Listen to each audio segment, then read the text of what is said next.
I just wanted to address in this video the top 3 questions I usually get from women. Number 1, I messed up and overate over the weekend.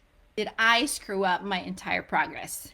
So my answer to that is that depends on what you do after that. If you did overeat over the weekend, let's not focus on that. Hopefully you enjoyed the food and the time that you spent with whoever you were with over the weekend, because that's more important and that's the priority that we should all have. For me, that's what it is, and it's usually my friends and my family, and to me that is top priority more than my diet or more than whatever my fitness goals are. So let's put that behind us. It's already done.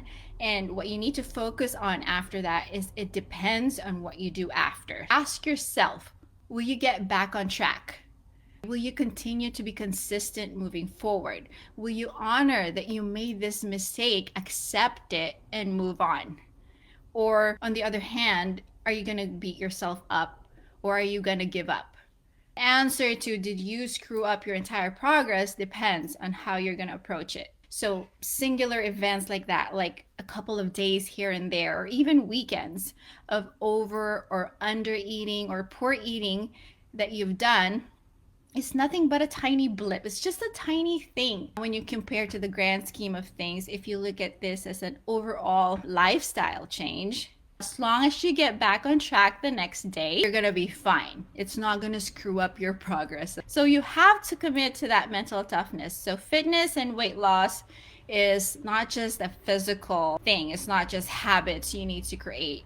It's not just physical goals that you're trying to aim. It's more of a mental toughness as well. I always preach that to everybody, that it takes a lot of inner work in order for the physical work to manifest. You have to be willing to let go of that beating yourself up and your all or nothing thinking. It shouldn't be an all or nothing. That one day or that weekend shouldn't be your whole entire life depending on it. So even if you go to parties or indulge at happy hour and enjoy big family dinner, even if you do it for a week, if you go on a vacation for a whole week, that's still like 7 days out of a whole month, out of 3 months, out of 6 months, out of a year, out of your whole entire life, however old you are, or however old you're planning to do this for. If you're going to do this for a lifetime, that's only 6 days. That's really nothing. I always revert back to the 80-20 rule. If you're consistent 80% most of the time,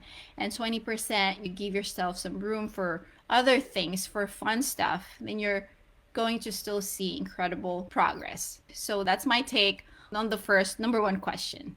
The next top questions that I see, and I've recently been asked this just actually last week, is bread good or bad? So basically, generally speaking, are carbs good or bad?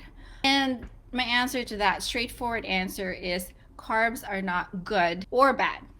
They're carbs. Treat it as a fact. It is carbs. It is carbohydrates. It's a macronutrient that we eat. Labeling foods as good or bad, I think, is a backwards way of thinking when it comes to the nutrition world. I think it's more detrimental for you if you categorize food as good versus bad. What you need to be more focused on, again, is the more important things, like sleep. You have to make sure you're sleeping right, you're getting enough hours of sleep, you're drinking enough water. That's something also as well that's as important. You're reducing the amount of stress, because stress really contributes to the way you retain fat. Getting the appropriate amount of calories, overall calorie intake, and playing the long game. I mentioned in the first question earlier, it's more of a long game, a long term. If you focus on those things, no amount of carbs or lack of carbs is going to change your body. If you have other things that you need to prioritize and focus on, not just labeling food good versus bad. Unless it makes you sick, your body reacts to it negatively, you're allergic to it, or it makes you sick, then no food is either good nor bad. So if you look at it in that point of view, in that perspective, you're going to be focusing on more important things, and then you're going to see results. Those things that move the needle. And the third question that I get, can I drink booze or alcohol and still meet my goals? And my response to that is heck yes. I still drink. I love cocktails. I'm not a beer drinker actually. Let me know how many of my friends here are more of who's team beer and who's team wine, who's team cocktails. I have a sweet tooth, so I love sweet drinks, sweet food. So I'm more of a cocktail kind of gal. It's not like alcohol, it's not a major part of my life. I mean, it's not something that I can't live without, but I do drink it occasionally and I do enjoy it. I don't avoid it. I don't avoid alcohol, especially on weekends. You can still consume alcohol and still achieve your goals.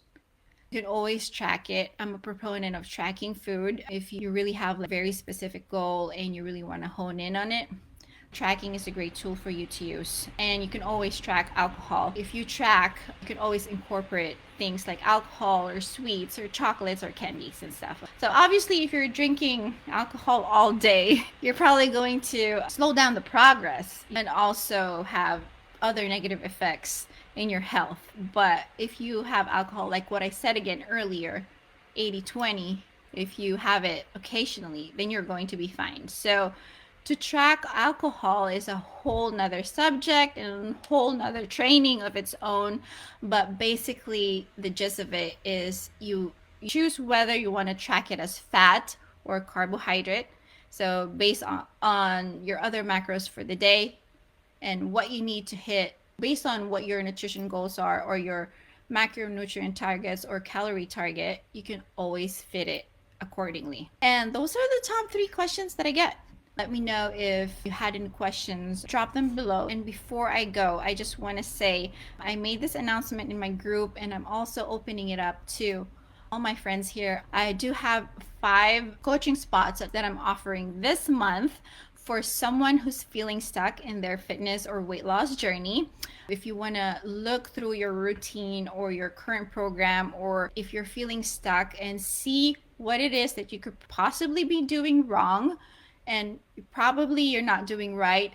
Most likely, if you're doing something about it and you're trying to reach your goals, you probably just need a little tiny tweak. And sometimes that's what it takes for the needle to keep going. If you feel stuck and you hit that plateau and you feel like you're doing anything and everything you can, you're following your program or your protocol or what you need to do, sometimes it's just that little tweak that you need to address and change, and it'll start moving again. Your progress will start moving again. If that's you, I could definitely help you with that. We can have a quick chat. I just want to make sure everyone is getting help and getting this guidance, just that push, a little bit of push in the right direction. You might think you're doing things right, and you probably are, but sometimes you just need that little tweak to get it going. So don't miss this, only 5 spots this month. Just say, I need this down below so I can reach out to you and we can get it started. I will see you again on the next live. Okay, bye.